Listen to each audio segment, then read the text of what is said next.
Hi guys, ಈ ವಿಡಿಯೋದಲ್ಲಿ ನಾನು 7th ಸ್ಟ್ಯಾಂಡರ್ಡ್ ಸೋಷಿಯಲ್ನ 6th chapter the sultans of Delhi ಈ ಒಂದು ಚಾಪ್ಟರ್ನ ಎಕ್ಸ್ಪ್ಲೇನ್ ಮಾಡ್ತೀನಿ. ನೋಡಿ, ಏನಿದು ಡೆಲ್ಲಿ ಸುಲ್ತಾನೇಟ್ ಅಥವಾ ಸುಲ್ತಾನ್ಸ್ ಆಫ್ ಡೆಲ್ಲಿ ಅಂದರೆ, ನೀವು ಸುಮಾರು ಎಂಪೈರ್ಗಳನ್ನ ಡೈನೆಸ್ಟಿಗಳನ್ನೆಲ್ಲ ನೋಡಿರ್ತೀರ. ಒಡೆಯರ್ಸ್ ಆಫ್ ಮೈಸೂರು, ಕದಂಬಾಸ್, ಪಲ್ಲವಾಸ್, ಚೋಳಾಸ್, ಇನ್ನೂ ಹಿಂದೆ ಹೋದರೆ ಮೌರ್ಯಾಸ್, ಗುಪ್ತಾಸ್ ಇವೆಲ್ಲ ಕೂಡ ನೋಡಿರ್ತೀವಿ. ಇದೇ ಥರನೇ ಡೆಲ್ಲಿ ಸುಲ್ತಾನ್ಸ್ ಕೂಡ ಇವರು. ಸೊ ಇಲ್ಲಿ ಸುಲ್ತಾನ್ ಅಂದರೆ ಒಂಥರ ರಾಜ ಅಂತ ಅರ್ಥ. ಆದರೆ ಇವರು ಸುಲ್ತಾನ್ ಅನ್ನೋದು ಹೆಸರು ಚೇಂಜ್ ಮಾಡಿಕೊಂಡು ಜಸ್ಟ್ ಇವಾಗ ರಾಜ ಅನ್ನೋದ್ರ ಬದಲು ಸುಲ್ತಾನ್ ಅಂತ ಕರೀತಾರೆ ಅಷ್ಟೆ. ಮತ್ತು ಇವರು ಡೆಲ್ಲಿಯಿಂದ ರೂಲ್ ಮಾಡ್ತಾ ಇರ್ತಾರೆ. ಸೊ ಡೆಲ್ಲಿಯಿಂದ ರೂಲ್ ಮಾಡುವಂಥ ಕೆಲವು ರಾಜರನ್ನ ನಾವು ಸುಲ್ತಾನ್ಸ್ ಅಂತ ಕರಿತೀವಿ. ಮತ್ತು ಇವರ ಒಂದು ಎಂಪೈರ್ ಅಥವಾ ಇವರ ಡೈನೆಸ್ಟಿಗಳೇನಿದೆ ಇದನ್ನು ಸುಲ್ತಾನೇಟ್ ಅಂತ ಕರಿತೀವಿ ಅಷ್ಟೆ, ಬೇರೆ ಏನೂ ಡಿಫ್ರೆನ್ಸ್ ಇಲ್ಲ. ಈಗ ನಾನು ಈ ಇಂಟ್ರಡಕ್ಷನ್ ಬ್ಲೂ ಕಲರ್ ಏನಿದೆ ಇದಕ್ಕೆ ಹೋಗೋದಿಲ್ಲ, ಇದನ್ನ ನೀವೇ ಓದ್ಕೊಳ್ಳಿ. ಸೊ ಇದು ಮತ್ತೆ ರಿಪೀಟ್ ಆಗಿದೆ, ಸೊ ಹೇಳೋದು ಬೇಡ, ಅಷ್ಟು ಮತ್ತೆ ರಿಪೀಟೇಷನ್ ಇದ್ಬಿಡುತ್ತೆ ಅದು. Beginning from 8th century, there were repeated invasions from across the northwestern borders of India. These invasions aimed at looting the wealth, acquiring territories and spreading Islam. ನೋಡಿ, ಈಗ ನೀವು ಇಂಡಿಯಾ ಮ್ಯಾಪ್ ನೋಡಿದ್ರಿ ಅಂದ್ಕೊಳ್ಳಿ, ಇದೆಲ್ಲ ಇಂಡಿಯಾ ಮ್ಯಾಪ್ ನಿಮಗೆಲ್ಲ ಗೊತ್ತು. India ಮ್ಯಾಪಲ್ಲಿ ಇವಾಗ ಮೌರ್ಯಾಸ್ rule ಮಾಡಲಿ, ಗುಪ್ತಾಸ್ ರೂಲ್ ಮಾಡಿ, ಯಾರೇ ರೂಲ್ ಮಾಡಲಿ, ಒಬ್ಬ ಇಂಡಿಯನ್ ರಾಜ ಹೋದ್ಮೇಲೆ ಇನ್ನೊಬ್ಬ ಇಂಡಿಯನ್ ರಾಜನೇ ಬರ್ತಾನೆ. ಸೊ ಇಲ್ಲಿ ಯಾರು ಬೇರೆ ಇಂಡಿಯಾದಿಂದ ಬಿಟ್ಟು ಬೇರೆ ಯಾರು ನಮ್ಮನ್ನು ರೂಲ್ ಮಾಡ್ತಾ ಇರಲ್ಲ. ಅರ್ಷಾಸ್ ಇರ್ಬೋದು, ಯಾರೇ ಇರ್ಬೋದು, ಹೊಯ್ಸಳಾಸ್, ಕದಂಬಸ್ ಯಾರೇ ಇರಲಿ ಇಂಡಿಯನ್ಸ್ ಆಗಿರ್ತಾರೆ. ಆದರೆ 8th centuryಯಿಂದ ಅಂದರೆ 700ನೇ ಇಸ್ವಿಯಿಂದ 799ನೇ ಇಸ್ವಿವರೆಗೂ 8th century ಅಂತೀವಿ. ಸೊ ಆ ಒಂದು 8th century ಟೈಮಲ್ಲಿ ನಮಗೆ ಬೇರೆ ದೇಶದಿಂದ ಒಂದಷ್ಟು ಇನ್ವೇಷನ್ಸ್ ಆಗುತ್ತೆ. ಅಂದರೆ ಬೇರೆ ದೇಶದವರು ನಮ್ಮನ್ನು ಅಟ್ಯಾಕ್ ಮಾಡೋದಕ್ಕೆ ಶುರು ಮಾಡ್ತಾರೆ. ಬೇರೆ ದೇಶ ಅಂದ್ರೇನು ನೋಡಿ, ಇವಾಗ ಪಾಕಿಸ್ತಾನ ಇದೆಯಲ್ಲ, ಇದು ಕೂಡ ನಮ್ಮ ದೇಶನೇ ಆಗ. ಸೊ ಇದನ್ನು ನಮ್ಮ ದೇಶ ಅಂತ ಕನ್ಸಿಡರ್ ಮಾಡ್ತೀವಿ. ಸೊ ಅದರಿಂದ ಆ ಕಡೆ ಈಗ ಅಫ್ಘಾನಿಸ್ತಾನ್ ಇರ್ಬೋದು, ಮತ್ತು ಇರಾನ್ ಇರ್ಬೋದು, ಮತ್ತು ಸೆಂಟ್ರಲ್ ಏಷ್ಯಾದ ಕೆಲವು ಟರ್ಕ್ಸ್ ಇರ್ಬೋದು, ಇವರೆಲ್ಲ ಕೂಡ ನಮ್ಮನ್ನ ಅಟ್ಯಾಕ್ ಮಾಡೋಕ್ಕೆ ಶುರು ಮಾಡ್ತಾರೆ. ಏನಕ್ಕೋಸ್ಕರ ಅಟ್ಯಾಕ್ ಮಾಡ್ತಾರೆ? ಮೂರು ಇವ್ರದ್ದು ಒಂದು ಕ್ಯಾಟಗರೀಸಲ್ಲಿ, ಅಂದರೆ ಮೂರು ಒಂದು ಏಮ್ಸ್ ಇರುತ್ತೆ. ವೆಲ್ತ್ ಅಕ್ವೈರಿಂಗ್ ಇರ್ಬೋದು, ಅಂದರೆ ಲೂಟಿ ಮಾಡೋದು, ಗೋಲ್ಡು ಅದೆಲ್ಲ ನಾವು ದೇವಸ್ಥಾನಗಳಲ್ಲಿ ಇಟ್ಟಿರ್ತೀವಲ್ಲ ಅದನ್ನೆಲ್ಲ ಲೂಟಿ ಮಾಡೋದಕ್ಕೋಸ್ಕರ. ಮತ್ತು ಅಕ್ವೈರಿಂಗ್ ಟೆರಿಟರೀಸ್ ಅಂದರೆ ಜಾಗನ ಕ್ಯಾಪ್ಚರ್ ಮಾಡಿಕೊಂಡು ಅವರೇ ರೂಲ್ ಮಾಡಬೇಕು. ಆ್ಯಂಡ್ ಫೈನಲಿ ಸ್ಪ್ರೆಡಿಂಗ್ ಇಸ್ಲಾಂ ಅಂದರೆ ಮುಸ್ಲಿಮ್ಮಾಗಿ ಎಲ್ಲರನ್ನೂ ಕನ್ವರ್ಟ್ ಮಾಡಬೇಕು ಅಂತ. ಸೊ ಈ ಮೂರು ಏಮ್ಗಳು ಇಟ್ಕೊಂಡು ಅವರು ಇನ್ವೈಡ್ ಮಾಡ್ತಾರೆ. ಈಗ ನಾನಿಲ್ಲಿ ನಿಮಗೆ ಒಂದು PPT ಹಾಕಿರ್ತೀನಿ. ಆ PPT ನೋಡಿದ್ರೆ ನಿಮಗೆ ಆರ್ಡರ್ ಗೊತ್ತಾಗುತ್ತೆ, ಮೊದಲು ಯಾರು ಬಂದರು, ಆಮೇಲೆ ಯಾರು ಬಂದರು, ಏನೇನಾಯಿತು ಅಂತ ನಿಮಗೆ ಒಂದು ಕ್ರೋನಾಲಜಿ ಗೊತ್ತಾಗುತ್ತೆ. ಮೊದಲನೇದಾಗಿ ದಿ ಅರಬ್ ಇನ್ವೇಷನ್ ಅಂತ. The Arabs were the first to invade Indian territories. ನೋಡಿರಿ, ಇಂಡಿಯಾನ ಮೊದಲು ಇನ್ವೇಡ್ ಮಾಡೋಕ್ಕೆ ಶುರು ಮಾಡಿದ್ದು ಯಾರು? ನಾವು ತುಂಬ ಹಳೇದಕ್ಕೆ ಹೋಗಲ್ಲ, ಅವಾಗ ಅಲೆಕ್ಸಾಂಡರ್ ಬಂದ ಅಲ್ಲಿಗೆ ಹೋಗ್ತಾ ಇಲ್ಲ. ಸೊ ಮಾಡರ್ನ್ ಹಿಸ್ಟ್ರಿಗೆ ನಾವು ಹೋಗ್ತಾ ಇದ್ದೀವಿ. ಸೊ ಮೊದಲು ನಮ್ಮನ್ನ ಇಂಡಿಯಾನ ಅಟ್ಯಾಕ್ ಮಾಡೋಕ್ಕೆ ಶುರು ಮಾಡಿದ್ದು Arabs. They invaded Sindh in 712 CE. As a result of their victory the provinces of Sindh and Multan came under their control. ನೋಡಿ, ಇವರು 712 CEಯಲ್ಲಿ 712ನೇ ಇಸ್ವಿಯಲ್ಲಿ ಇಂಡಿಯಾನ ಅಟ್ಯಾಕ್ ಮಾಡ್ತಾರೆ. ಸಿಂಧ್ ಪ್ರಾವಿನ್ಸ್ ಅಂತ ಈಗ ಪಾಕಿಸ್ತಾನಲ್ಲಿದೆ. ಸಿಂಧ್ ಅಂದರೆ ಈ ಜಾಗ ಬರುತ್ತೆ. ಸೊ ಈ ಜಾಗನ ಇವರು ಅಟ್ಯಾಕ್ ಮಾಡ್ತಾರೆ. ಅಟ್ಯಾಕ್ ಮಾಡಿ ಅದನ್ನು ಕ್ಯಾಪ್ಚರ್ ಮಾಡ್ಕೊಳ್ತಾರೆ. ಜೊತೆಗೆ ಸಿಂಧ್ ಜೊತೆ ಮುಲ್ತಾನ್ ಕೂಡ ಇವರ ಕಂಟ್ರೋಲ್ಗೆ ಹೋಗ್ಬಿಡುತ್ತೆ. With this the Islam started taking roots in the newly conquered lands. ಇಲ್ಲಿವರೆಗೂ ಇಂಡಿಯಾದಲ್ಲಿ ಯಾರ್ಯಾರಿದ್ರು ಅವರೆಲ್ಲ ಕೂಡ ಜಾಸ್ತಿ ಹಿಂದೂಗಳಾಗಿದ್ದರು. ಮತ್ತು ಕೆಲವು ಜಾಗಗಳಲ್ಲಿ ಮುಸ್ಲಿಮ್ಸ್ ಇದ್ದರು, ಮತ್ತು ಕೆಲವು ಜಾಗಗಳಲ್ಲಿ ಕ್ರಿಶ್ಚಿಯನ್ಸ್ ಮತ್ತು ಪಾರ್ಸಿಸ್ ಇರ್ತಿದ್ರು. ಇದನ್ನು ಬಿಟ್ಟು ನಮಗೆ ಬುದ್ಧಿಸಮ್ನ ನೋಡ್ತೀವಿ, ಜೈನಿಸಮ್ನ ನೋಡ್ತೀವಿ, ಸಿಕ್ಕಿಸಮ್ ಅದೆಲ್ಲ ಅವಾಗ ಇನ್ನೂ ಬಂದಿರಲ್ಲ. ಸೊ ಇಷ್ಟು ಅವಾಗೇ ಇಸ್ಲಾಮು ಸ್ವಲ್ಪ ಲಾರ್ಜ್ ಸ್ಕೇಲಲ್ಲಿ ಇಂಡಿಯಾಗೆ ಬರೋಕ್ಕೆ ಶುರುವಾಗುತ್ತೆ. However the Arab aggression soon decelerated. ನೋಡಿ, ಇವರು ಅರಬ್ಸ್ ಬಂದಮೇಲೆ ಜಾಸ್ತಿ ಇವರು ರೂಲ್ ಮಾಡೋಕ್ಕಾಗಲ್ಲ. ಯಾಕೆಂತ ಹೇಳಿದ್ರೆ ಇವರಿಗೆ ತುಂಬ ಪ್ರಾಬ್ಲಮ್ಸ್ ಕ್ರಿಯೇಟ್ ಆಗುತ್ತೆ. ಸೊ ಇಲ್ಲಿ ಇವರಲ್ಲೇ ಕಿತ್ತಾಟ ಎಲ್ಲ ಶುರುವಾಗುತ್ತೆ. ಸೊ ಇವ್ರು ಯಾರೂ ಕೂಡ ಇಂಡಿಯಾನ ಮತ್ತೆ ಫರ್ದರ್ ಕಾನ್ಕ್ವೆಸ್ಟ್ಗಳಿಗೆ ಎಂಟರ್ ಆಗೋದಿಲ್ಲ, ಅಲ್ಲಿಗೇ ನಿಲ್ಲಿಸ್ಬಿಡ್ತಾರೆ. The Turkish invasion. ಆದರೆ ನೋಡಿ, ಅರಬ್ಸ್ ಅಂದರೆ ಏನು, ಟರ್ಕಿಶ್ ಅಂದರೆ ಏನು ಅಂತ ನಿಮ್ಗೆ ಕನ್ಫ್ಯೂಸ್ ಆಗ್ತಾ ಇರ್ತೀರ. ನೋಡಿ, ಅರಬ್ಸ್ ಅಂದರೆ ಸಿಂಪಲ್, ಈ ರೀಜನಲ್ಲಿ ಇರ್ತಾರಲ್ವಾ, ಇವಾಗ ನಾನು ಮೌಸ್ ಮೂವ್ ಮಾಡ್ತಾಯಿದ್ದೀನಿ ನೋಡಿ, ಈ ರೀಜನಲ್ಲಿ ಇದ್ದಂಥವ್ರನ್ನ ಅರಬ್ಸ್ ಅಂತ ಕರಿತೀವಿ. ಓಕೆ, ಟರ್ಕ್ಸ್ ಅಂತ ಹೇಳಿದ್ರೆ ಈ ರೀಜನ್ ಏನಿದೆ ಇಲ್ಲಿ ಇರೋವ್ರನ್ನ ಟರ್ಕ್ಸ್ ಅಂತ ಕರಿತೀವಿ. ನೋಡಿ, ಮೊದಲು ಈ ಅರಬ್ಸ್ ಅಂತ ಏನಿದ್ರು ಇವರೆಲ್ಲ ಮುಸ್ಲಿಮ್ಸ್ ಆಗಿದ್ದರು. ಇವರು ಮುಸ್ಲಿಮ್ ಇದನ್ನು ಎಲ್ಲ ಕಡೆ ಕನ್ವರ್ಟ್ ಮಾಡ್ತಾ ಸ್ಪ್ರೆಡ್ ಮಾಡ್ತಾ ಇವರು ಎಲ್ಲ ಕೂಡ ಮುಸ್ಲಿಮ್ಸ್ ಆಗಿ ಕನ್ವರ್ಟ್ ಆಗಿದ್ರು ಆ ಟೈಮ್ಗೆ. ಸೊ ಮೊದಲನೇದಾಗಿ ಇವರು ಅರಬ್ಸ್ ಏನು ಇಲ್ಲಿ ಸೆಟ್ಲ್ ಆಗಿದ್ರು ಇವರೆಲ್ಲ ಟ್ರೈ ಮಾಡ್ತಾರೆ. ಸ್ವಲ್ಪ ದಿನ ಆದಮೇಲೆ ಅದು ನಿಂತೋಗುತ್ತೆ, ಮತ್ತೇನು ಎಕ್ಸ್ಪ್ಯಾಂಡ್ ಮಾಡೋದಿಲ್ಲ. ಆಮೇಲೆ ಟರ್ಕ್ಸ್ ಬರೋದು. ಸೊ ನೆನಪಿರಲಿ, ಅರಬ್ಸ್ ಅಂದರೆ ಯಾರು, ಟರ್ಕ್ಸ್ ಅಂದರೆ ಯಾರು ಅಂತ. The Turkish invasion. ಮೊದಲನೇದಾಗಿ ಟರ್ಕ್ಸಲ್ಲಿ ಯಾರ್ಯಾರು ಬರ್ತಾರೆ ನೋಡೋಣ. ಮೊದಲನೇದಾಗಿ ಮೊಹಮ್ಮದ್ ಗಜ್ನಿ. ನೋಡಿ, ಏನು ಮೊಹಮ್ಮದ್ ಗಜ್ನಿ ಅಂದರೆ ಏನು? ಈ ಹೆಸರುಗಳೆಲ್ಲ ಸುಮಾರು ಸರಿ ಕೇಳಿರ್ತೀರ ನೀವು, ಮೊಹಮ್ಮದ್ ಗಜ್ನಿ, ಮೊಹಮ್ಮದ್ ಗೋರಿ ಅಂತ. ಸೊ ಸಿಂಪಲ್ ಇಷ್ಟೇ. ಗಜ್ನಿ ಅಂತ ಹೇಳಿದ್ರೆ ಒಂದು ಊರ ಹೆಸರು, ಅದು ಒಂದು ಸಿಟಿ ಹೆಸರು. ಗಜ್ನವಿಡ್ ಎಂಪೈರ್ ಅಂತ ಕೂಡ ಇರುತ್ತೆ. ಈಗ ನಾವು ಹೊಯ್ಸಳ ಎಂಪೈರ್ ಅಥವಾ ವಿಜಯನಗರ ಎಂಪೈರ್ ಅನ್ನಲ್ಲೋ ಅದೇ ಥರ ಗಜ್ನವಿಡ್ ಎಂಪೈರ್ ಅಂತ ಕೂಡ ಇರುತ್ತೆ. ಸೊ ಅಲ್ಲಿಂದ ಬಂದಂಥ ಮೊಹಮ್ಮದ್ ಆಫ್ ಗಜ್ನಿ ಅಂತ ಕರಿತೀವಿ ಅಷ್ಟೆ. ಹೆಸರು ಮೊಹಮ್ಮದ್, ಊರು ಬಂದಿದ್ದು ಗಜ್ನವಿಡ್ ಪ್ರಾವಿನ್ಸು ಮತ್ತು ಗಜ್ನಿ ಅನ್ನೋ ಊರಿಂದ ಬಂದಿದ್ದಾರೆ ಆ ಹೆಸರು. 3 centuries later Mohammad Ghazni of Turkish origin invaded India. Almost ಒಂದು 10,020 ಆ ಇಸ್ವಿ ಅನ್ಕೊತೀನಿ. ಆ ಟೈಮಲ್ಲಿ ನೋಡಿ, ಅರಬ್ ಇನ್ವೇಷನ್ ಆಗಿ ನಿಂತೋಗ್ಬಿಡುತ್ತೆ. 712ರಲ್ಲಿ ಇವ್ರು ಬಂದು ಅಟ್ಯಾಕ್ ಮಾಡಿದ್ರೆ ನಿಂತೋಗುತ್ತೆ. ಆಮೇಲೆ ಟರ್ಕಿಶ್ ಇನ್ವೇಷನ್ ಶುರುವಾಗೋದು 300 ವರ್ಷ ಆದಮೇಲೆ, ಇಮಿಡಿಯೇಟಾಗಿ ಶುರುವಾಗಲ್ಲ. ಸೊ ಒಂದು 300 ವರ್ಷಗಳಾದಮೇಲೆ ಮೊಹಮ್ಮದ್ ಗಜ್ನಿ ಬರ್ತಾನೆ. Mohammad Ghazni of Turkish origin invaded India. ಇವನು ಇನ್ವೇಡ್ ಮಾಡ್ತಾನೆ.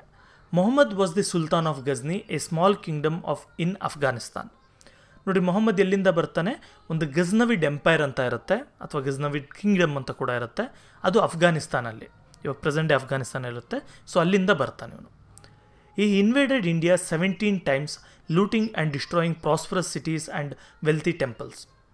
ನೋಡಿ, ಇವನು ಇಂಡಿಯಾನ ಎಷ್ಟು ಸರಿ ಅಟ್ಯಾಕ್ ಮಾಡ್ತಾನೆ? 17 ಸರಿ ಅಟ್ಯಾಕ್ ಮಾಡ್ತಾನೆ. ಅಂದರೆ 17 ಸರಿ ಅಟ್ಯಾಕ್ ಮಾಡಿಬಿಟ್ಟು ಏನು ಇವನು ಟೆರಿಟರಿ ಕ್ಯಾಪ್ಚರ್ ಮಾಡ್ಕೊಳ್ಳಲ್ಲ, ಜಾಗನ ಇವನು ಕಂಟ್ರೋಲ್ ಮಾಡೋಕ್ಕೆ ಹೋಗಲ್ಲ. ಬರೀ ಅಟ್ಯಾಕ್ ಮಾಡಿಬಿಟ್ಟು ನಮ್ಮ ದೇವಸ್ಥಾನಗಳು ಅಥವಾ ಜನಗಳು ಅಥವಾ ಸಿಟಿಗಳು ಇದನ್ನೆಲ್ಲ ಅಟ್ಯಾಕ್ ಮಾಡಿಬಿಟ್ಟು ಅವ್ರ ಹತ್ರ ಇರೋಂಥ ಗೋಲ್ಡ್, ಸಿಲ್ವರ್ ಮತ್ತು ವೆಲ್ತ್ ಏನೇನು ಇರುತ್ತೆ ಆ ಟೈಮಲ್ಲಿ ಅದೆಲ್ಲ ಕೂಡ ಇವನು ಕಿತ್ಕೊಂಡು ವಾಪಸ್ ಹೋಗ್ತಾ ಇರ್ತಾನೆ. ಬರೀ ಲೂಟಿ ಮಾಡೋದಷ್ಟೇ. ಈ destroyed many cities and wealthy temples. ಇವನು ಎಷ್ಟೊಂದು ಸಿಟಿಗಳಿಗೆಲ್ಲ ಅಟ್ಯಾಕ್ ಮಾಡಿಬಿಟ್ಟು ಬೆಂಕಿ ಹಚ್ಚೋದೆಲ್ಲ ಮಾಡ್ತಾನೆ, ದೇವಸ್ಥಾನಗಳೆಲ್ಲ ಒಡೆದಾಕ್ತಾನೆ. ಆ ಥರ ಸುಮಾರು ಆಗಿರುತ್ತೆ. Among such temples included Shri Krishna temple at Mathura and the rich and sacred temple of Somnath. ಇವನು ಹಾಳು ಮಾಡುವಂಥ ಸೋಮನಾಥ್ ಟೆಂಪಲ್ ಅಥವಾ ಹಾಳು ಮಾಡುವಂಥ ದೇವಸ್ಥಾನಗಳಲ್ಲಿ 2 ತುಂಬ ದೊಡ್ಡ ದೇವಸ್ಥಾನಗಳಿರುತ್ತೆ. ಒಂದು ಕೃಷ್ಣನ ದೇವಸ್ಥಾನ ಮಥುರಾ ಹತ್ರ, ಇನ್ನೊಂದು ಸೋಮನಾಥ್ ಅಂದರೆ ಈಶ್ವರನ ದೇವಸ್ಥಾನ ಗುಜರಾತ್ ಹತ್ರ ಇರುತ್ತೆ. ಇವೆರಡೂ ದೇವಸ್ಥಾನಗಳು. ಇಲ್ಲಿ ಒಂದು ಇಮೇಜ್ ಹಾಕಿದ್ದಾರೆ, ನೋಡ್ಬೋದು ಮೊಹಮ್ಮದ್ ಗಜ್ನಿ ಯಾವ ಥರ ಇದ್ದ ಅಂತ. ಹಳೆ ಕಾಲದ ಪೇಂಟಿಂಗ್ ಅಷ್ಟೇ ಅದು. ನೆಕ್ಸ್ಟ್ ಬಂದು ಮೊಹಮ್ಮದ್ ಗೋರಿ. ನೋಡಿ, ಮೊಹಮ್ಮದ್ ಗೋರಿ ಅಂದರೂ ಕೂಡ ಹೆಸರು ಮೊಹಮ್ಮದ್ ಅಂತ. ಗೋರಿ ಅಂತ ಹೇಳಿದ್ರೆ ಇದು ಗುರಿಡ್ ಅಂತ ಒಂದು ಎಂಪೈರ್ ಇರುತ್ತೆ.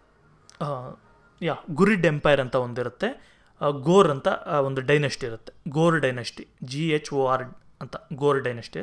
ಸೊ ಅಲ್ಲಿಂದ ಬಂದಂಥ ಮೊಹಮ್ಮದ್ನ ನಾವು ಮೊಹಮ್ಮದ್ ಗೋರಿ ಅಂತ ಕರಿತೀವಿ. ಇವ್ರು ಯಾರೂ ರಿಲೇಟಿವ್ಸ್ ಅಲ್ಲ. ಗಜ್ನಿಗೂ ಗೋರಿಗೂ ಏನು ಸಂಬಂಧ ಇಲ್ಲ.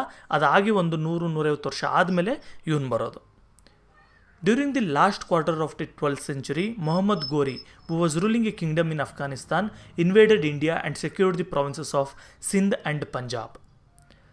ನೋಡಿ, ಮೊಹಮ್ಮದ್ ಗಜ್ನಿ ಬಂದ ಮೇಲೆ ಯಾವುದೇ ಜಾಗನ ಇವನು ಆಕ್ಯುಪೈ ಮಾಡ್ಕೊಳ್ಳಲ್ಲ. ಮೊದಲು ಬಂದಂಥವನು ಬರೀ ಲೂಟಿ ಮಾಡಿ ವಾಪಸ್ ಹೋಗ್ತಾ ಇರ್ತಾನೆ. ಆದರೆ ನೆಕ್ಸ್ಟ್ ಗೋರಿ ಬಂದಾಗ ಏನಾಗುತ್ತೆ, ಇವನು ಕೆಲವು ಜಾಗನ ಆಕ್ಯುಪೈ ಮಾಡಿಕೊಂಡು ರೂಲ್ ಮಾಡೋಕ್ಕೆ ಶುರು ಮಾಡ್ತಾನೆ. ನೋಡಿರಿ, ಗೋರಿ ಬರೋದು ಗೋರ್ ಕಿಂಗ್ಡಮ್ ಅಂತ ಒಂದಿರುತ್ತೆ ಅಫ್ಘಾನಿಸ್ತಾನ್, ಸೇಮ್ ಆ ರೀಜನಲ್ಲೇ ಅಲ್ಲಿಂದ ಬರೋದು. ಬಂದು ಸಿಂಧ್ ಮತ್ತು ಪಂಜಾಬ್. ಸಿಂಧ್ ಅಂದರೆ ಆಲ್ರೆಡಿ ಹೇಳಿದೆ ಪಾಕಿಸ್ತಾನಲ್ಲಿದೆ, ಮತ್ತು ಪಂಜಾಬ್ ಅನ್ನೋದು ಇಂಡಿಯಾದಲ್ಲೂ ಇದೆ, ಪಾಕಿಸ್ತಾನಲ್ಲೂ ಇದೆ, ಪಂಜಾಬ್ ರೀಜನ್ ಬಂದು. ಓಕೆ, ಸೊ ಈ ಇಷ್ಟು ಜಾಗನ ಇವನು ಆಕ್ಯುಪೈ ಮಾಡಿಕೊಂಡು ರೂಲ್ ಮಾಡೋಕ್ಕೆ ಶುರು ಮಾಡ್ತಾನೆ. ಒಂದು ಇದು ಕೂಡ ಇದೆ, ಬಟ್ಕಿಂಡ ಅಂತನೋ ಒಂದು ಸಿಟಿ ಕೂಡ ಇದೆ, ಅದು ಬಾರ್ಡರ್ ಆ್ಯಕ್ಚುಲಿ ಆ ಟೈಮಲ್ಲಿ. ಅಲ್ಲಿವರೆಗೂ ಇವರು ರೂಲ್ ಮಾಡೋಕ್ಕೆ ಶುರು ಮಾಡೋದು.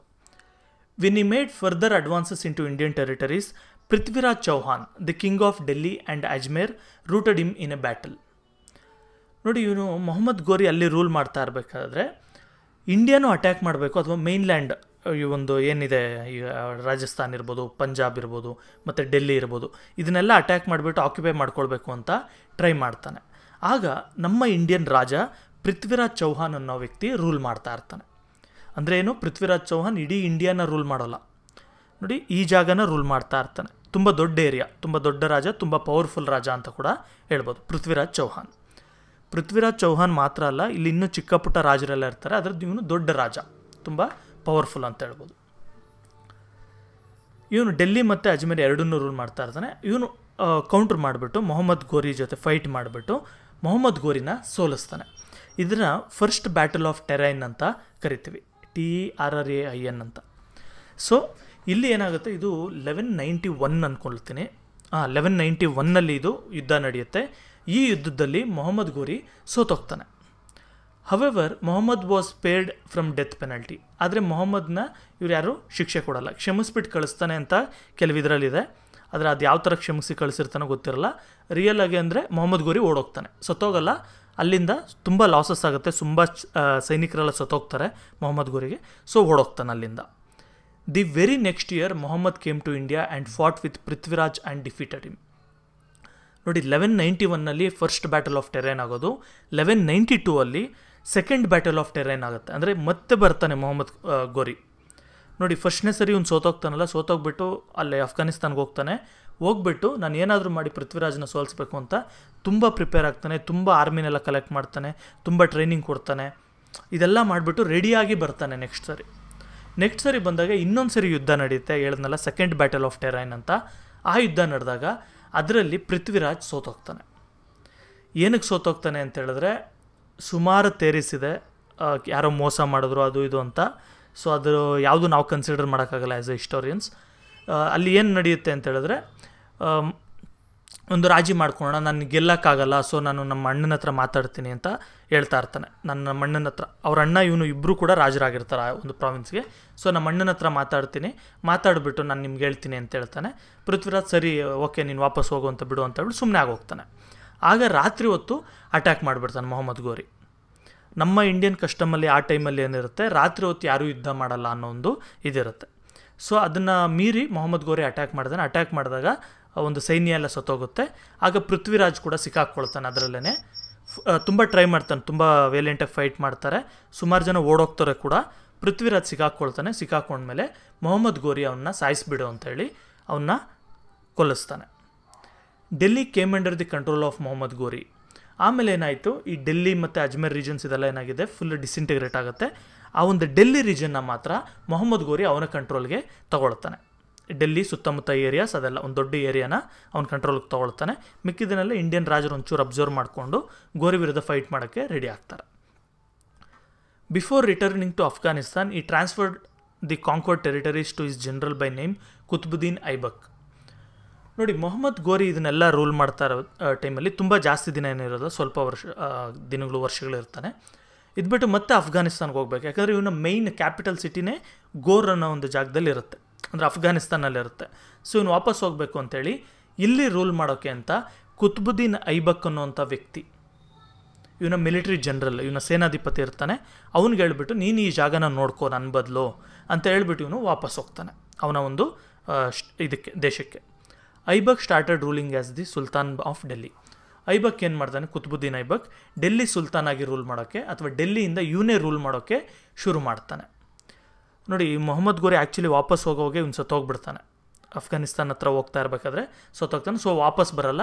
ಸೊ ಇವನೇ ಇಂಡಿಪೆಂಡೆಂಟಾಗಿ ರೂಲ್ ಮಾಡೋಕ್ಕೆ ಶುರು ಮಾಡ್ತಾನೆ ಐಬಕ್.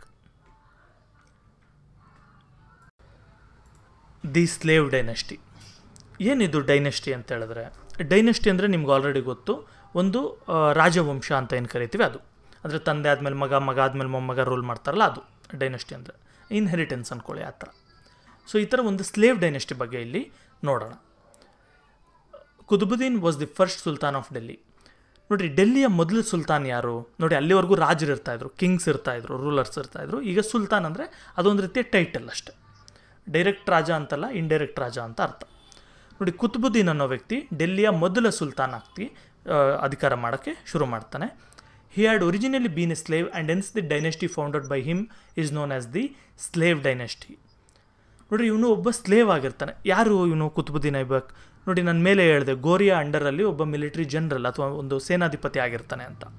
ಸೊ ಇವನು ಸೇನಾಧಿಪತಿ ಆಗಿರೋ ಜೊತೆಗೆ ಕೆಲಸದವನು ಕೂಡ ಆಗಿರ್ತಾನೆ. ಸೊ ಅಂದ್ರೇನು, ಮೊಹಮ್ಮದ್ ಗೋರಿಯ ಸ್ಲೇವ್ ಅಂದರೆ ಕೆಲಸದವನು. ಸ್ಲೇವ್ ಅಂದರೆ ಆ್ಯಕ್ಚುಲಿ ಕೆಲಸದವನ ಥರನೂ ಅಲ್ಲ, ಸಂಬಳ ಏನು ಕೊಡೋಂಗಿಲ್ಲ, ಹಂಗೆ ಕೆಲಸ ಮಾಡ್ಬೋದು, ಆ ಥರ ಎಲ್ಲ ಇದೆ ಸ್ಲೇವಲ್ಲಿ. ಆದರೆ ಕೆಲಸದವನು ಅಂತ ಅಂದ್ಕೊಳ್ಳಿ ನಿಮ್ಮ ಒಂದು 6th 7th ಲೆವೆಲ್ಗೆ. ಸೊ ಅವನು ರೂಲ್ ಮಾಡೋಕ್ಕೆ ಶುರು ಮಾಡಿದ್ರಿಂದ ಇದನ್ನು ಸ್ಲೇವ್ ಡೈನೆಸ್ಟಿ ಅಂತ, ಕೆಲಸದವನು ರೂಲ್ ಮಾಡೋಕ್ಕೆ. ಜೊತೆಗೆ ಇಷ್ಟೇ ಅಲ್ಲ, ಕುತುಬುದ್ದೀನ್ ರೂಲ್ ಮಾಡಾದಮೇಲೆ ಇವ್ರ ಮಕ್ಕಳು ಮೊಮ್ಮಕ್ಕಳು ರೂಲ್ ಮಾಡಲ್ಲ, ಇವನ ಹತ್ರ ಕೆಲಸ ಮಾಡೋರು ರೂಲ್ ಮಾಡ್ತಾರೆ. ಅವನು ಅದಾದಮೇಲೆ ಕೂಡ ಕೆಲಸದ ಮಾಡೋರು ರೂಲ್ ಮಾಡ್ತಾರೆ. ಈ ಥರ the slave, the Khilji, the Tughlaq, the Sayyid and the Lodi are the 5 dynasties. ನೋಡಿ, ಈಗ ಏನು ಡೆಲ್ಲಿ ಸುಲ್ತಾನೇಟ್ ಅಂತ ನಾನು ಕರೆದೆ, ಈ ಸುಲ್ತಾನೇಟಲ್ಲಿ 5 ಒಂದು ಡೈನೆಸ್ಟಿಗಳಿರುತ್ತೆ, ರಾಜಮನೆತನಗಳಿರುತ್ತೆ. ಒಂದು ಎಂಪೈರು, 5 ರಾಜಮನೆತನ. ಅದೇ ಥರ ವಿಜಯನಗರ ಎಂಪೈರಲ್ಲೂ ಅಷ್ಟೇ. ವಿಜಯನಗರ ಎಂಪೈರ್ ಒಂದೇ, ಅದರಲ್ಲೂ ಕೂಡ ಸಂಗಮ, ತುಳುವ, ಈ ಥರ 4 ಡೈನೆಸ್ಟೀಸ್ ಬರುತ್ತೆ. ಸೊ ಅದೇ ಥರ ಇಲ್ಲೂ ಕೂಡ. ಇಲ್ಲಿ ಖಿಲ್ಜೀಸ್ ಅಂತ ಬರ್ತಾರೆ ನೆಕ್ಸ್ಟು, ಈ ಸ್ಲೇವ್ ಡೈನೆಸ್ಟಿ ಆದಮೇಲೆ. ಅದಾದಮೇಲೆ ತುಗ್ಲಕ್ಸ್ ಅಂತ ಬರ್ತಾರೆ, ಅದಾದಮೇಲೆ ಸೈಯದ್ ಅಂತ, ಅದಾದಮೇಲೆ ಲೋಧಿ ಅಂತ. ಸೊ ಈ ಥರ 5 ಡೈನೆಸ್ಟಿ ಬಂದು ರೂಲ್ ಮಾಡ್ತಾರೆ. ಈ strengthen the Turkish empire in Turkish rule in India by defeating is enemies. ನೋಡಿರಿ, ಕುತುಬುದ್ದೀನ್ ಐಬಕ್ ಬಂದು ಡೆಲ್ಲಿನ ರೂಲ್ ಮಾಡ್ತಾ ಇದ್ದಾಗ ನಮ್ಮ ಇಂಡಿಯನ್ ರಾಜರು ಸುಮ್ಮನೆ ಇರಲಿಲ್ಲ. ನೋಡಿ, ಕುತುಬುದ್ದೀನ್ ಐಬಕ್ ಬೇರೆ ದೇಶದವನು, ಓಕೆ. ಸೊ ಇವನು ರೂಲ್ ಮಾಡುವಾಗ ನಮ್ಮ ಜನಗಳು ಸುಮ್ಮನೆ ಇರಲಿಲ್ಲ. ಇವನ ವಿರುದ್ಧ ಫೈಟ್ ಮಾಡೋಕ್ಕೆಲ್ಲ ಕೂಡ ಶುರು ಮಾಡಿದರು. ಆದರೆ ಇವನು ಅವ್ರನ್ನೆಲ್ಲ ಸೋಲಿಸ್ಬಿಟ್ಟು ಟರ್ಕಿಶ್ ರೂಲ್ನ ಸ್ಟ್ರಾಂಗ್ ಮಾಡ್ತಾನೆ. To mark his victory he started constructing Qutub Minar at Mehrauli near Delhi. ನೋಡಿ, ಇವನ್ನೆಲ್ಲರ ಮೇಲೂ ಗೆದ್ದು ಎಲ್ಲ ಯುದ್ಧ ಗೆಲ್ತಾ ಇರ್ತಾನಲ್ಲ, ಸೊ ಅದನ್ನು ಇವನು ಮೆಮೊರೈಸ್ ಅಥವಾ ಜನಗಳಿಗೆಲ್ಲ ತೋರಿಸ್ಬೇಕು ಅಂದ್ಬಿಟ್ಟು ಕುತುಬ್ ಮಿನಾರ್ನ ಕಟ್ಟಿಸ್ತಾನೆ. ನೋಡಿ, ಇಲ್ಲಿ ನೋಡ್ಬೋದು, ಇಮೇಜ್ ಇದೆ ಡೆಲ್ಲಿ ಹತ್ರ. Later it was completed by sultan Iltutmish. ನೋಡಿ, ಮೊದಲನೇದಾಗಿ ಕುತುಬುದ್ದೀನ್ ಐಬಕ್ ಇದನ್ನು ಕಟ್ಸೋಕ್ಕೆ ಶುರು ಮಾಡಿದ್ರು, ಇದು ಕಟ್ಟಿ ಮುಗಿಯೋ ಅಷ್ಟರಲ್ಲೇ ಇವನು ಸತ್ತೋಗ್ತಾನೆ ಕುತುಬುದ್ದೀನ್ ಐಬಕ್. ಸೊ ಇದನ್ನು ಕಂಪ್ಲೀಟ್ ಮಾಡೋದು ಬಂದು ಇಲ್ತುಮಿಶ್ ಅಂತ ಹೇಳ್ಬಿಟ್ಟು ಒಬ್ಬ ಸುಲ್ತಾನ್ ಇರ್ತಾನೆ, ಅವನು ಕಂಪ್ಲೀಟಾಗಿ ಕಟ್ಸೋದು. The only female ruler during the sultanate period was Razia Sultana. A daring sultana, she dispensed justice in the royal court. She dressed herself as a man and led army in the battlefield. ನೋಡಿ, ಏನಾಗುತ್ತೆ ಅಂದರೆ ಇದ್ರ ಬಗ್ಗೆ full details ಇಲ್ಲ ನಿಮಗೆ, just introduction ಮಾತ್ರ ಕೊಟ್ಟಿದ್ದಾರೆ. Higher ಕ್ಲಾಸ್ಗೆ ಹೋಗ್ತಾ ಫುಲ್ ಗೊತ್ತಾಗುತ್ತೆ. ನೋಡಿ, ಕುತುಬುದ್ದೀನ್ ಐಬಕ್ ಒಬ್ಬನೇ ಅಲ್ಲ ಈ ಸ್ಲೇವ್ ಡೈನೆಸ್ಟಿಯಲ್ಲಿರೋದು. ಇದಾದಮೇಲೆ ಇಲ್ತುಮಿಶ್ ಅಂತ ಬರ್ತಾನೆ. ಅದಾದಮೇಲೆ ಇನ್ನೂ ಸುಮಾರು ಜನ ರೂಲರ್ಸ್ ಬರ್ತಾರೆ. ರಜಿಯಾ ಸುಲ್ತಾನ ಕೂಡ ಒಬ್ಬರು. ಈ ರೀತಿ ರಜಿಯಾ ಸುಲ್ತಾನ ಅಂದರೆ ಲೇಡಿ, ಗರ್ಲ್. ಸೊ ಅಲ್ಲಿ ರಜಿಯಾ ಸುಲ್ತಾನ ಬಗ್ಗೆ ಕೂಡ ಕೊಟ್ಟಿದ್ದಾರೆ. ನೋಡಿ, ಡೆಲ್ಲಿಯಿಂದ ರೂಲ್ ಮಾಡಿದಂಥ ಅಷ್ಟು ರಾಜರಲ್ಲಿ ಅಥವಾ ಅಷ್ಟು ರೂಲರ್ಸಲ್ಲಿ ಫೀಮೇಲ್ ರೂಲರ್ ತುಂಬ ಕಮ್ಮಿ. ಇವರೊಬ್ಬರೇ ಓನ್ಲಿ ಫೀಮೇಲ್ ರೂಲರ್ ಅಂತ ಹೇಳ್ಬೋದು.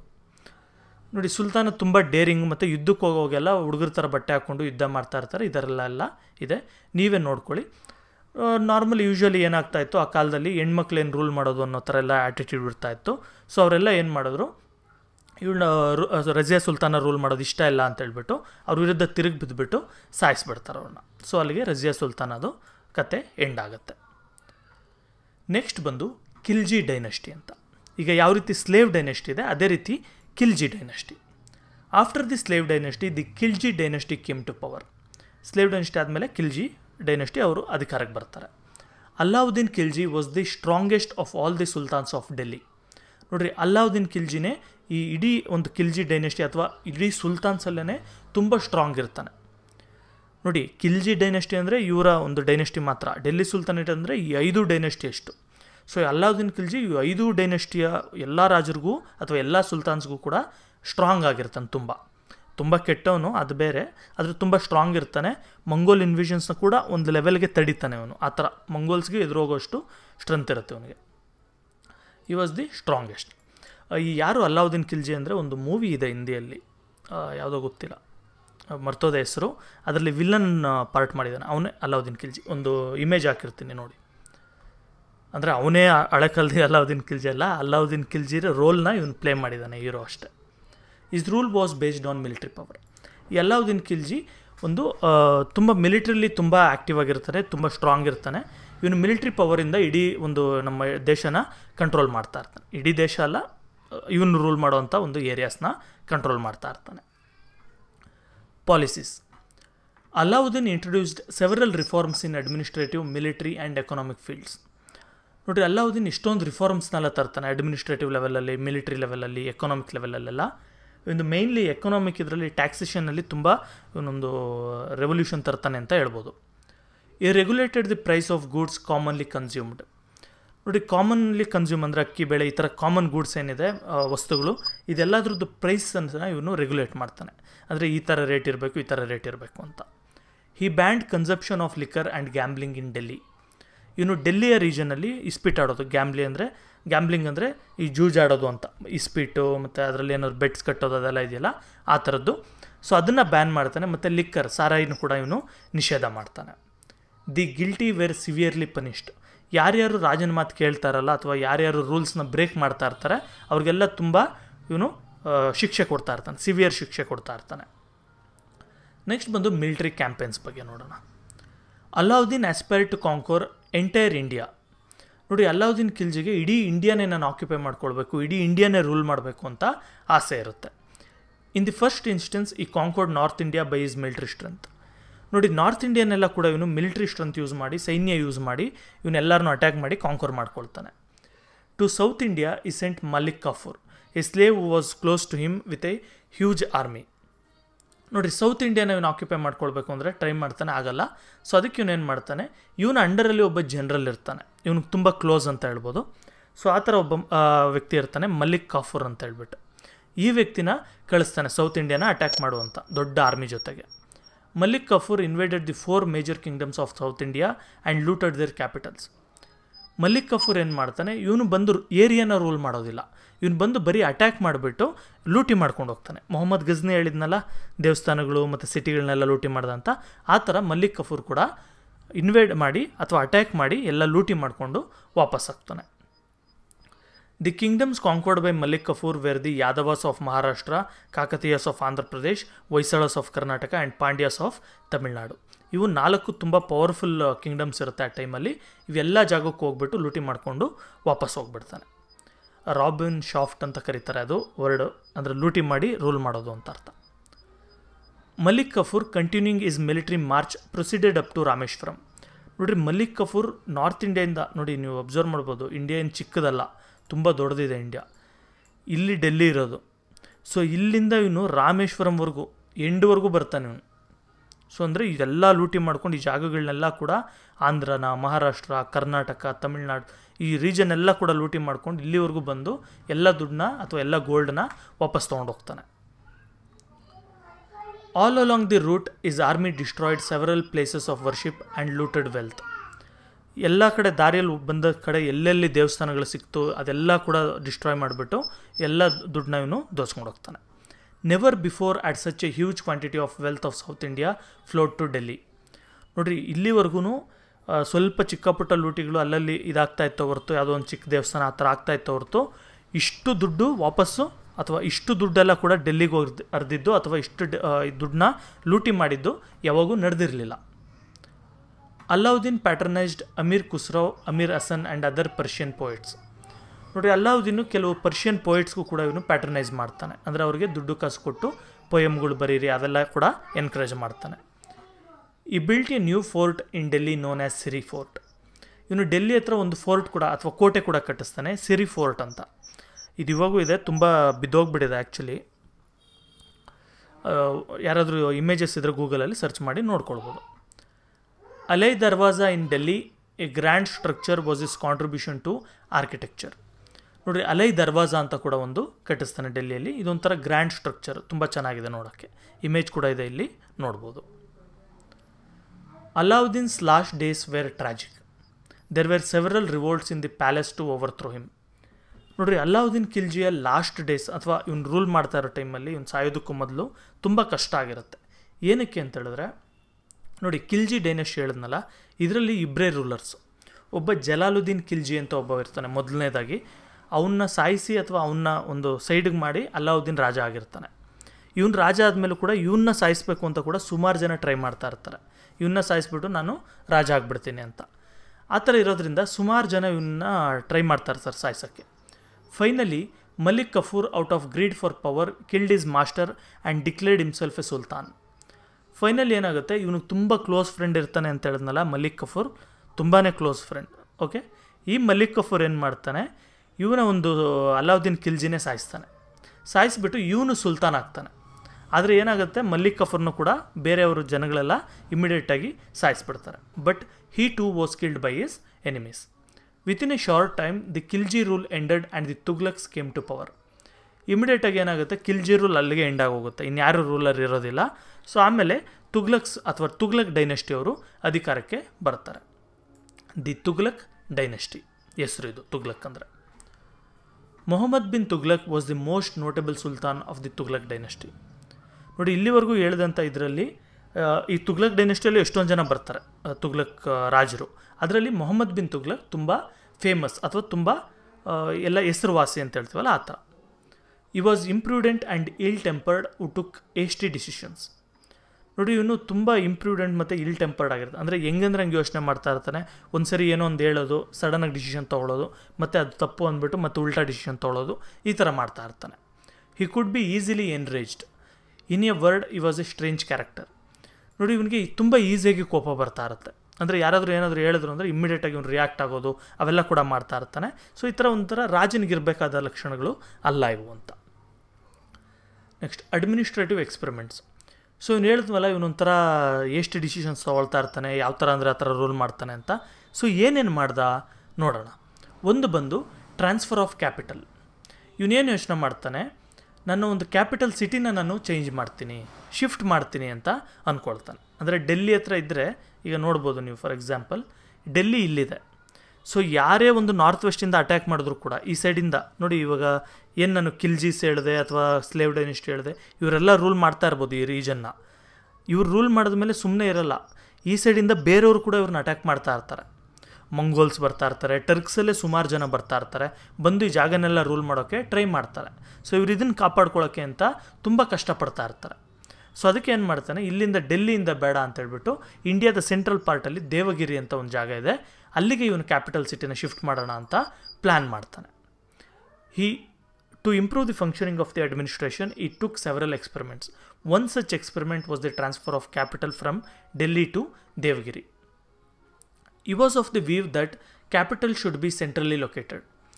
ನೋಡಿರಿ ಇವನು ತುಘಲಕ್ಗೆ ಏನು ಅನಿಸುತ್ತೆ, ಮೊಹಮ್ಮದ್ ಬಿನ್ ತುಘಲಕ್ಗೆ ಇಲ್ಲಿಂದ ರೂಲ್ ಮಾಡಿದೆ ಅಂತ ಹೇಳಿದ್ರೆ, ಡೆಲ್ಲಿಯಿಂದ ರೂಲ್ ಮಾಡಿದ್ರೆ ಇಡೀ ಇಂಡಿಯಾನ ಕಂಟ್ರೋಲ್ ಮಾಡೋಕ್ಕಾಗಲ್ಲ. ನಾನು ಅಕಸ್ಮಾತ್ ಏನಾದರೂ ಇಲ್ಲಿಂದ ಏನಾದರೂ ರೂಲ್ ಮಾಡಿದೆ ಅಂದರೆ, ಇಂಡಿಯಾದ ಒಂದು ಸೆಂಟ್ರಲ್ ಪಾರ್ಟಿಂದ ರೂಲ್ ಮಾಡಿದ್ರೆ ಇಡೀ ಇಂಡಿಯಾನ ರೂಲ್ ಮಾಡೋಕ್ಕೆ ಆಗುತ್ತೆ, ಈಸಿ ಆಗುತ್ತೆ ಅಂತ ಇವನು ಒಂದು ಅಭಿಪ್ರಾಯಕ್ಕೆ ಬರ್ತಾನೆ. Devagiri 700 miles from Delhi was renamed Daulatabad. ಇವನೇನು ಮಾಡ್ತಾನೆ, ದೇವಗಿರಿ ಅಂತ ಒಂದು ಊರಿರುತ್ತೆ, ಅದು ಡೆಲ್ಲಿಯಿಂದ 700 ಮೈಲಿ ದೂರದಲ್ಲಿರುತ್ತೆ, ಹತ್ತತ್ರ 1100 ಕಿಲೋಮೀಟರ್ ಅಂದ್ಕೊಳ್ಳಿ, ಅಷ್ಟು ದೂರ ಇರುತ್ತೆ. ಇಷ್ಟು ದೂರದಲ್ಲಿರೋಂಥ ಒಂದು ಸಿಟಿನ ದೌಲತಾಬಾದ್ ಅಂತ ಹೇಳ್ಬಿಟ್ಟು ಹೆಸರು ಚೇಂಜ್ ಮಾಡಿಬಿಟ್ಟು ಅದನ್ನು ಕ್ಯಾಪಿಟಲ್ ಸಿಟಿ ಮಾಡ್ತಾನೆ. He passed strict orders that all the residents of Delhi should move to the new place.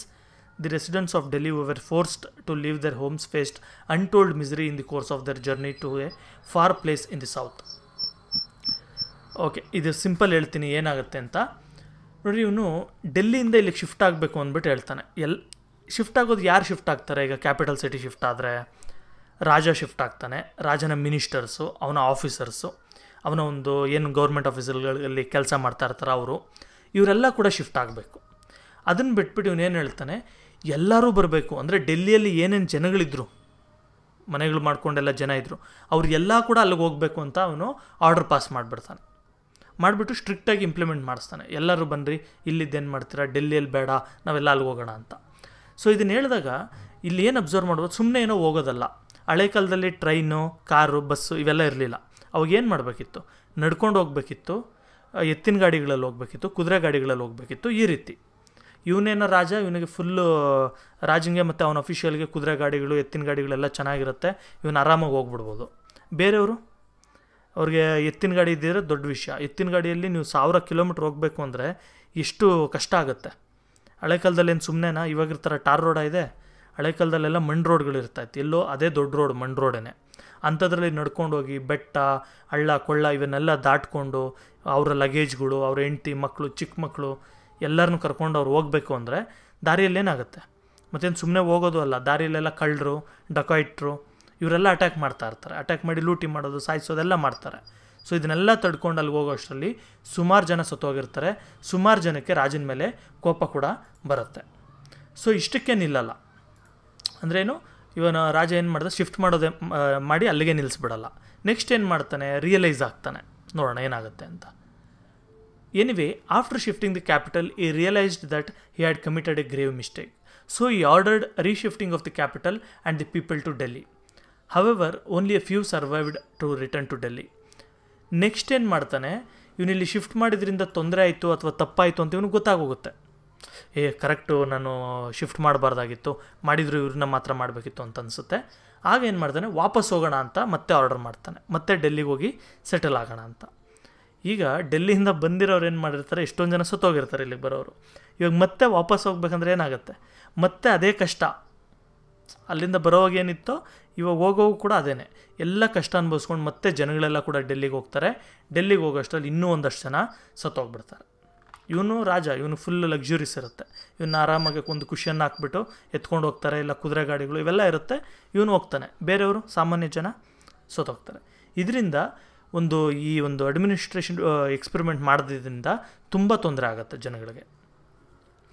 Next ಬಂದು ಇನ್ನೊಂದು ತುಂಬ ದೊಡ್ಡ ತಪ್ಪು ಇವನೇನು ಮಾಡ್ತಾನೆ ಅಂದರೆ ಇಶ್ಯೂ ಆಫ್ ಟೋಕನ್ ಕಾಯಿನ್ಸ್. ಏನಿದು ಇಶ್ಯೂ ಆಫ್ ಟೋಕನ್ ಕಾಯಿನ್ಸ್? ನೋಡಿ, ನಿಮಗೆಲ್ಲ ಗೊತ್ತು, ಇವಾಗ ನಿಮಗೆ ವ್ಯಾಲ್ಯೂ ಏನಿತ್ತು ಹಳೆ ಕಾಲದಲ್ಲಿ, ಕಾಪರ್ ಕಾಯಿನ್ ಇರ್ಬೋದು, ಗೋಲ್ಡ್ ಕಾಯಿನು, ಸಿಲ್ವರ್ ಕಾಯಿನ್ ಈ ಥರ ಇರ್ತಾಯಿತ್ತು. ಗೋಲ್ಡ್ಗೆ ಒಂದು ರೇಟು, ಸಿಲ್ವರ್ಗೆ ರೇಟು ಈ ರೀತಿ. ಆದರೆ ಇವಾಗ ನೋಡಿದ್ದೀವಲ್ವ, ಇವಾಗ ಆ ಥರ ಇಲ್ಲ. ಇವಾಗ ನಾವು ಗೋಲ್ಡ್ ಸಿಲ್ವರಲ್ಲಿ ಬಿಸ್ನೆಸ್ ಮಾಡೋದಿಲ್ಲ. ನಾವೇನು ಮಾಡ್ತೀವಿ, ಪೇಪರ್ ನೋಟ್ ತೊಗೊಳ್ತೀವಿ. ಅಂದ್ರೇನು, ಸಿಂಬಾಲಿಕ್ಕಾಗಿ. ಅಂದರೆ ಇವಾಗ ನಾವು ಡೈರೆಕ್ಟಾಗಿ ಗೋಲ್ಡನ್ನ ಇವ್ರಿಗೆ ಕೊಡೋದು ಮಾಡೋದಿಲ್ಲ. ಗೋಲ್ಡ್ನೆಲ್ಲ ರಿಸರ್ವ್ ಬ್ಯಾಂಕಲ್ಲಿ ಇಟ್ಟಿರ್ತೀವಿ ಅಥವಾ ಬೇರೆ ಬೇರೆ ಗೌರ್ಮೆಂಟ್ ಹತ್ರ ಕೊಟ್ಟಿರ್ತೀವಿ. ಅವರು ನಮಗೆ ನಮ್ಮ ಹತ್ರ ಇಷ್ಟು ಗೋಲ್ಡ್ ಇದೆ, ಇಷ್ಟು ವ್ಯಾಲ್ಯೂಗೆ ಅಂತ ಹೇಳ್ಬಿಟ್ಟು ನಮಗೊಂದು ನೋಟ್ ಕೊಟ್ಟಿರ್ತಾರೆ. 500 ರೂಪಾಯಿ ನೋಟು, 2000 ರೂಪಾಯಿ ನೋಟು ಈ ಥರದ್ರಲ್ಲಿ ಕೊಟ್ಟಿರ್ತಾರೆ. ಅದನ್ನು ನಾವು ಟ್ರಾನ್ಸಾಕ್ಟ್ ಮಾಡ್ತೀವಿ.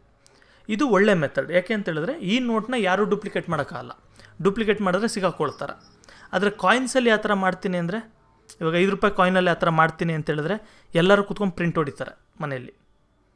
ಈಗ ಗೋಲ್ಡ್ ಬದಲು 5 ರೂಪಾಯಿ ಕಾಯಿನ್ ಥರ, 10 ರೂಪಾಯಿ ಕಾಯಿನ್ ಥರ ನಾನು ಕೊಡ್ತೀನಿ, ಸಿಲ್ವರ್ ಕಾಯಿನ್ ಕೊಡ್ತೀನಿ ಅಥವಾ ಒಂದು ಕಾಪರ್ ಕಾಯಿನ್ ಕೊಡ್ತೀನಿ ಅಂತ ಹೇಳಿದ್ರೆ ವರ್ಕ್ ಆಗಲ್ಲ. ನೋಡೋಣ ಏನಾಯಿತು ಅಂತ. Another reform of Mohammad was that he issued copper coins in the place of silver coins with the same face value. ನೋಡಿ, ಇವನು ಏನು ಹೇಳ್ತಾನೆ ನೋಡಿ, ಇಲ್ಲಿರೋದೆಲ್ಲ ಬೇಡ, ನಾನು ಓನಾಗಿ ಹೇಳ್ಬಿಡ್ತೀನಿ, ಸೊ ಈಸಿಯಾಗಿ ಅರ್ಥ ಆಗುತ್ತೆ ನಿಮಗೆ. ನೋಡಿ ಏನಾಗುತ್ತೆ, ಇವನೇನು ಹೇಳ್ತಾನೆ, ಗೋಲ್ಡು ಮತ್ತು ಸಿಲ್ವರ್ ಎಲ್ಲ ಸರ್ಕ್ಯುಲೇಷನಲ್ಲಿ ತುಂಬ ಕಮ್ಮಿ ಇದೆ. ಅದರಿಂದ ಏನು ಮಾಡ್ತಾನೆ, ನಾನು ಒಂದು ಕಾಪರ್ ಕಾಯಿನ್ ಇಶ್ಯೂ ಮಾಡ್ತೀನಿ ನಿಮಗೆ, ಅದ್ರ ವ್ಯಾಲ್ಯೂ ಬಂದು ಸಿಲ್ವರ್ ಕಾಯಿನ್ ಲೆಕ್ಕನೇ ಅಂತ ಹೇಳ್ತಾನೆ. ಸೊ ಸಿಲ್ವರ್ ಕಾಯಿನ್ಗೆ ಏನು ಬೆಲೆ ಇದೆ ಅದೇ ಬೆಲೆ ಕಾಪರ್ ಕಾಯಿನ್ಗೂ ಇದೆ ಅಂತ ಹೇಳ್ತಾನೆ. ಸೊ ಇದರಿಂದ ಏನಾಗುತ್ತೆ, ಸಿಲ್ವರ್ ಜಾಸ್ತಿ ರೇಟು, ಕಾಪರ್ ಕಮ್ಮಿ rate.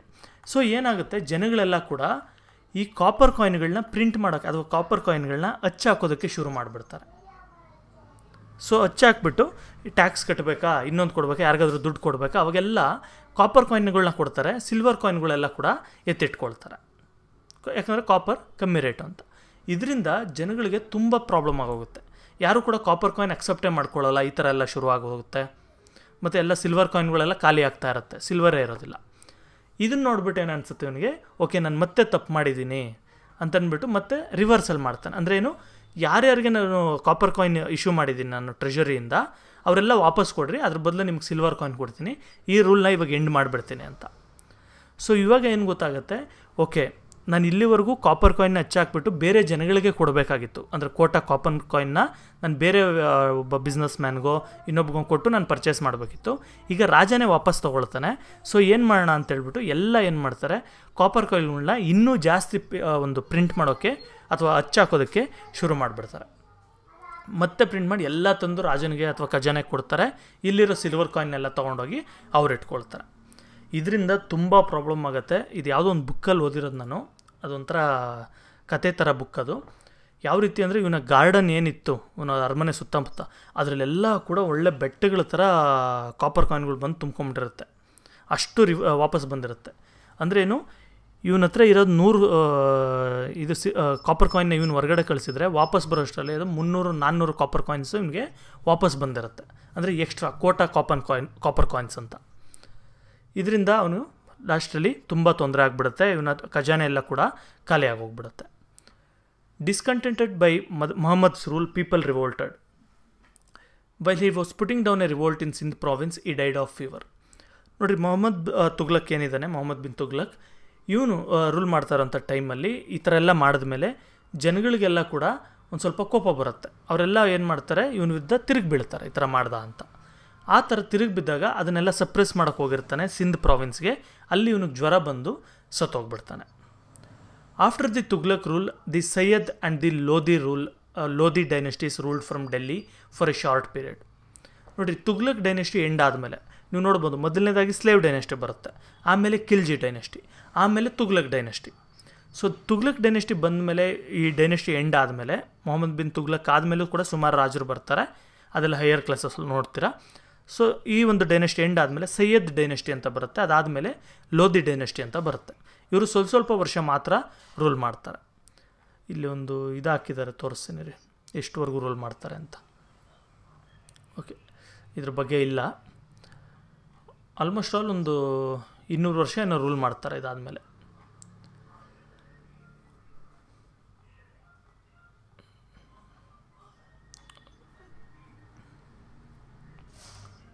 The last Lodi ruler, Ibrahim Lodi, was defeated in the Battle of Panipat by Babur, who laid the foundation of the Mughal rule. ನೋಡಿ, ಈ ರೀತಿ ಲೋಧಿ ಡೈನೆಸ್ಟಿ ಅವರು ರೂಲ್ ಮಾಡ್ತಾ ಇರೋಂಥ ಟೈಮಲ್ಲಿ ನೋಡಿ, ನಿಮಗೆ ಸೈಯದ್ ಡೈನೆಸ್ಟಿ ಬಗ್ಗೆ, ಲೋಧಿ ಡೈನೆಸ್ಟಿ ಬಗ್ಗೆ ತುಂಬ ಕೊಟ್ಟಿಲ್ಲ, ಇದೆಲ್ಲ ಹೈಯರ್ ಕ್ಲಾಸಸಲ್ಲಿ ಕಲಿತೀರ. ಇಲ್ಲಿಗೆ ಈ 3 ಡೈನೆಸ್ಟಿ ಮಾತ್ರ ಸಾಕು. ಸೊ ಇವರು ರೂಲ್ ಮಾಡಿದಾಗ, ಲೋಧಿ ಡೈನೆಸ್ಟಿ ಅವರು ರೂಲ್ ಮಾಡ್ತಾ ಇರೋ ಟೈಮಲ್ಲಿ ಬಾಬರ್ ಅನ್ನೋ ವ್ಯಕ್ತಿ ಅಟ್ಯಾಕ್ ಮಾಡ್ತಾನೆ. ಬಾಬರ್ ಅನ್ನೋನು ಮತ್ತೆ ನಾನು ಹೇಳಿದ್ನಲ್ಲ, ಈಗ ಇಂಡಿಯಾದಿಂದ ಈ ಸೈಡಿಂದ ಬರ್ತಾ ಇರ್ತಾರೆ ಅಂತ.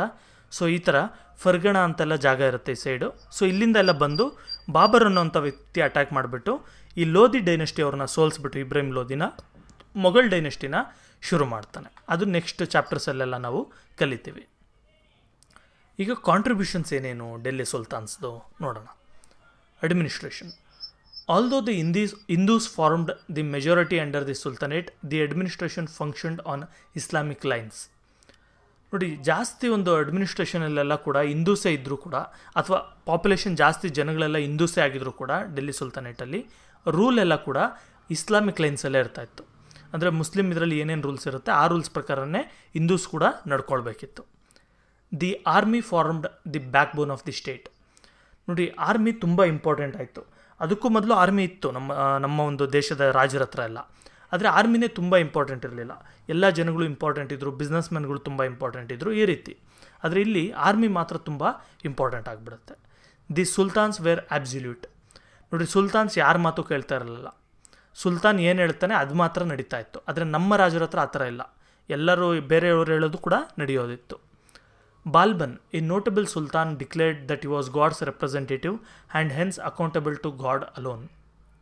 ನೋಡಿ, ಬಾಲ್ಬನ್ ಅಂತ ಒಬ್ಬ ವ್ಯಕ್ತಿ ರೂಲ್ ಮಾಡ್ತಾ ಇರ್ತಾನೆ, ಸುಲ್ತಾನ್ ಅವನು ಏನು ಡಿಕ್ಲೇರ್ ಮಾಡ್ತಾನೆ ಅಂದರೆ, ನಾನು ದೇವರ ರೆಪ್ರೆಸೆಂಟೇಟಿವ್, ಅಂದರೆ ದೇವರು ನನ್ನ ಇಲ್ಲಿ ಕಳಿಸ್ಕೊಟ್ಟಿರೋದು, ಸೊ ನಾನು ದೇವ್ರಿಗೆ ಮಾತ್ರ ಆನ್ಸರ್ ಮಾಡಬೇಕು, ಸೊ ನಾನು ಏನು ತಪ್ಪು ಮಾಡಿದ್ರು ನೀವೇನು ಕೇಳೋ ಆಗಿಲ್ಲ, ದೇವ್ರು ನನ್ನ ಕೇಳ್ತಾನೆ, ನಾನು ದೇವ್ರಿಗೆ ಆನ್ಸರ್ ಮಾಡ್ತೀನಿ ಅಂತ ಹೇಳಿರ್ತಾನೆ.